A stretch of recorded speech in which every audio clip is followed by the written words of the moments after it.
यो संविधान सभाभित्र बसेर पहिलो संविधान सभामा नसकेर दोस्रो संविधान सभामा लामो छलफल गरेर यसै गरिकन संसद विघटन गर्ने अवस्था नगर्नेर संविधानको धारा धारामा यस्तो शंका बहुलठी प्रधानमन्त्रीले कुनै दिन संसद विघटन गर्ला भनेर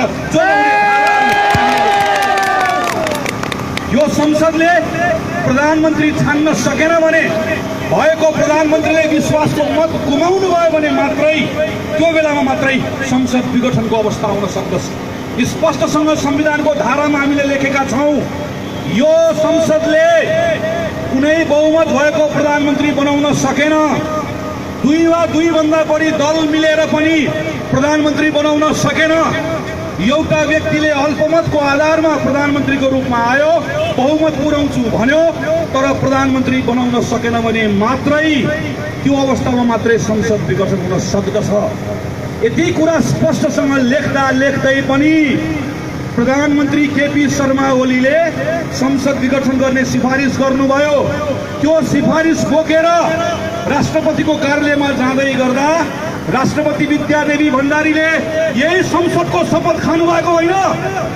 राष्ट्रपति विद्यादेवी भण्डारी आजदेखि तपाईँ र मेरो राष्ट्रपति होइन, राष्ट्रपति विद्या भण्डारी केपी शर्मा ओलीको याङको एउटा सदस्य मात्रै हो।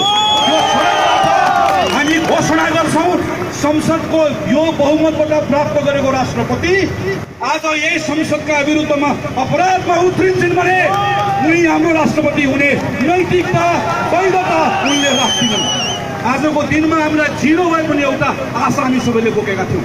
प्रधानमन्त्रीले लहर र सनकमा आएर संसद विघटनको सिफारिस गर्दै गर्दा त्यो ठाउँबाट रोकिन्छ कि भन्ने मलाई त थिएन, तर केही साथीहरूलाई आशा रोकिएन।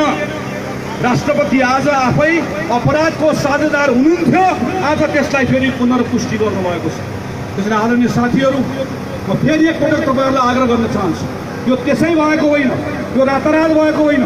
गएको 2-3 वर्ष हामीले लगातार हेऱ्यौँ, यत्रो अवसर प्राप्त गर्यो, यत्रो मौका प्राप्त गर्यो, यत्रो अवसर र मौका खेर पर्यो। आज यतिका धेरै साथीहरू सडकमा आउनुभएको छ, देशभरि थुप्रै ठाउँमा आउनुभएको छ। योभन्दा पहिला पनि व्यवस्था ठिक छैन भनेर पनि युवा साथीहरू सडकमा आउनुभयो।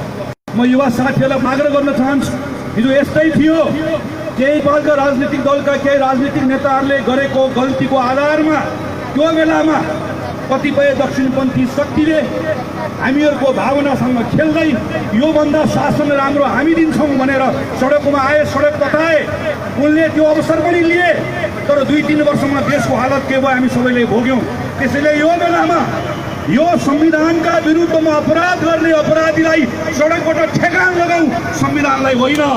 यो संविधान हामीले बनाएको, यो व्यवस्था हामीले ल्याएको, यो व्यवस्थाका विरुद्ध अपराध गर्ने राष्ट्रपतिलाई ठिक लगाऊ, यो व्यवस्थाका विरुद्ध अपराध गर्ने प्रधानमन्त्री केपी शर्मा ओलीलाई ठेगानमा ल्याऊ। तर व्यवस्थाका विरुद्धमा उठ्ने आवाजहरूलाई पनि हामीले सचेततापूर्वक बुझ्न आवश्यक छ, यो व्यवस्थालाई पनि सँगसँगै जोगाउन आवश्यक छ। त्यसैले म सबै साथीहरूलाई आग्रह गर्न चाहन्छु, यो बेलामा सबै सचेततापूर्वक यसको विरोध पनि गरौँ, तर सँगसँगै व्यवस्था विरुद्ध उठ्ने आवाजहरूलाई सँगसँगै चिन्ने काम पनि गरौँ। म यही मञ्चबाट नेपाल कम्युनिस्ट पार्टीका अरू नेताहरूलाई पनि भन्न चाहन्छु, म पुष्पकमल दाहाल प्रचण्डलाई पनि भन्न चाहन्छु, म माधव नेपाललाई पनि भन्न चाहन्छु, आजको यो अवस्था केपी ओलीको कारणले गर्दा मात्र आएको होइन, प्रचण्ड र माधव नेपाल हुजारा भएको कारणले गर्दा। यस्तो महिनासम्म यही सदनमा उभिएर मैले भनेको मलाई याद छ, तपाईको प्रधानमन्त्री बिरामी हुनुहुन्छ, विश्राम दिनुहोस्, तपाईको बालाई घरमा विश्राम दिनुहोस्, राख्नुहोस् भनेर भनेको म सम्झन्छु। मान्नु भएन। तपाईको प्रधानमन्त्री भ्रष्ट हुनुहुन्छ, तपाईको प्रधानमन्त्री अनैतिक हुनुहुन्छ भन्दै गर्दा मान्नु भएन, पत्याउनु भएन। आज 2-2.5 वर्षपछि हिसाब किताब नमिलेपछि आरोपपत्र लेखेर ल्याउनु भयो, यत्रो दिन छलफल गर्नुभयो।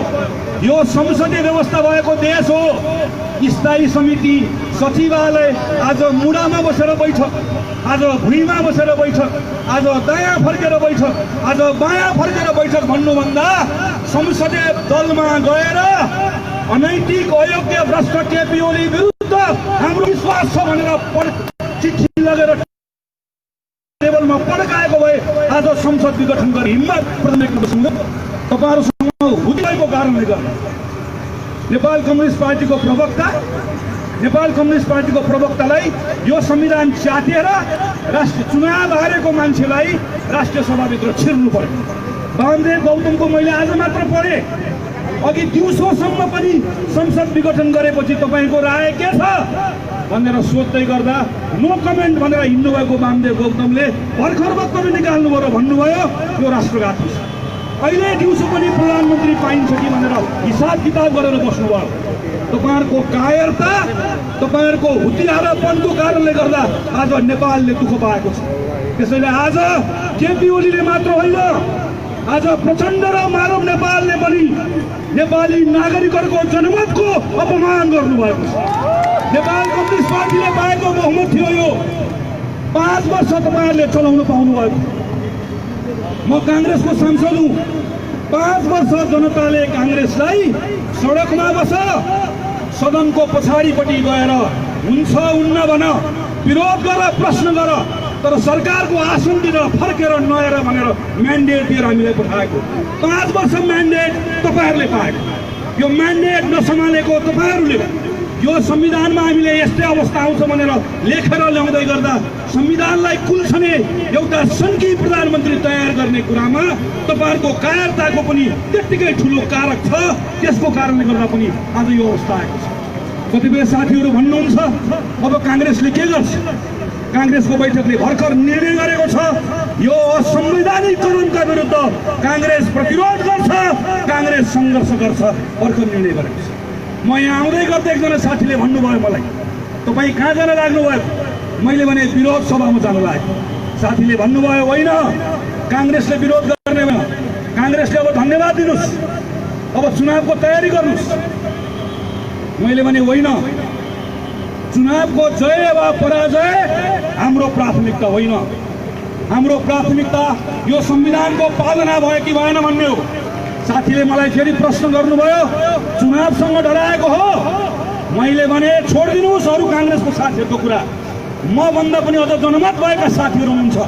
म यही काठमाडौँबाट बल्ल बल्ल निर्वाचन जितेको काठमाडौँको एउटा सांसद चुनावको दिन आउँदै गर्दा जुन दिन यो संविधानको विरोधी कदमको विरुद्ध उभिएका छौँ, उभिन्छौँ, चुनावको सामना गर्दै गर्दा आज होला भोलि होला म काङ्ग्रेसको सांसद भएर मैले त खुला भनेको छु, महारानी विद्यादेवी भण्डारी मेरै क्षेत्रको हुनुहुन्छ, चुनाव लड्न आउनुहोस् भनेर भनेको छु। म तयार।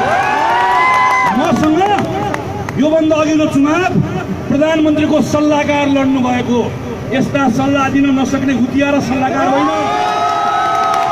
यो पटक चुनाव लड्न काङ्ग्रेसको एउटा युवक त्यो सल्लाह लिने प्रधानमन्त्रीसँग झापा भए झापा, काठमाडौँ भए काठमाडौँमा लड्ने। यो चुनाव लड्ने हुतीको कुरा होइन। काङ्ग्रेस सबै मैदानमा सामना गर्न तयार छ। यहाँ प्रश्न संविधानको, प्रश्न व्यवस्थाको, प्रश्न कानुनको। कतिपय साथीहरू बेलायतको कानुनको कुरा गर्दै हुनुहुन्छ, कतिपय साथीहरू भन्दै हुनुहुन्छ संसदीय व्यवस्थामा प्रधानमन्त्रीले संसद विघटन गर्न पाउँछ। त्यसो भए यो संविधान किन लेखेको? बेलायतको संविधान, बेलायतमा संवैधानिक अभ्यास लिखित संविधान नभए तापनि त्यो संवैधानिक अभ्यासमा पनि लामो अभ्यासबाट उनीहरूले पनि भर्खर एउटा नयाँ कानुन बनाएका छन्। जुन कानुनबाट उनीहरू भन्छन् संसद विघटन गर्नका निम्ति संसदभित्र निश्चित शर्तहरू पुरा गरेको हुनुपर्छ। यतिकै संसद बेलायतमा पनि विघटन गर्न पाइँदैन। नेपालमा त हामीले लामो अनुभव गरेर भन्यौँ कि संविधानमा यो अवस्थामा मात्रै, जुन अवस्था अहिले 1, 2, 3 कुनै पनि अवस्था छैन, संविधानमा संसद विघटन गर्न पाइँदैन भनेर एउटा मात्रै गल्ती गरेछौँ। संसदको पद रिक्त हुने कुरामा लेख्दै गर्दाखेरि मृत्यु भएमा, यो भएमा, त्यो भएमा भनेर लेखिरहेको बेलामा मानिस सनक्क सन्केर मान्छेले सन्तुलन गुमाएर आफ्नो जिम्मेवारीबाट चुक भयो भने उसलाई जिम्मेवारीबाट हटाइनेछ भनेर लेखेको भए धेरै पहिला प्रधानमन्त्री र राष्ट्रपतिलाई सडकमा ल्याइदिरहेछ। त्यो गल्ती हामीले गऱ्यौँ, त्यो गल्ती संविधान लेख्दै गर्दा गरेको भन्नुहुन्छ। यसरी देश चलाइन्छ। यत्रो ठुलो षड्यन्त्र आज अहिले आएर भर्खर समाचारमा पढ्यौँ कि प्रधानमन्त्रीले जाँदै संवैधानिक आयोगमा फलानो सिफारिस गर्नुभयो अरे, अख्तियार दुरुपयोग अनुसन्धानमा आयोगमा सिफारिस गर्नुभयो अरे, यो आयोगमा सिफारिस गर्नुभयो अरे। सिफारिसमा पर्ने साथीहरूले बुझिराख्नुहोस्, तपाईको सिफारिस अख्तियार दुरुपयोग अनुसन्धान आयोगमा होइन, केपी ओली